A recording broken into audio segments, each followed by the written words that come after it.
evoking the shapes of the achingly beautiful Isabella coupe made during the company's final years in the late 1950s and the early 1960s. The new concept exhibited at Frankfurt combines the two-tone color palettes of yesteryear to a flowing and flamboyant modern concept car penned by former Mini design boss Anders Warming. Borgward says it's an electric car, but no facts or figures about the drivetrain were distributed.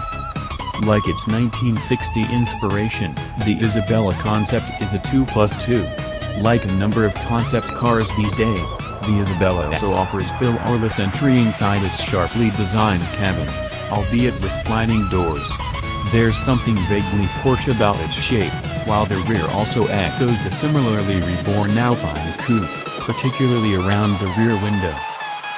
The Isabella seems bound to divide opinions, especially the wild interior colors and the shimmering center console built out of several layers of touchscreen display.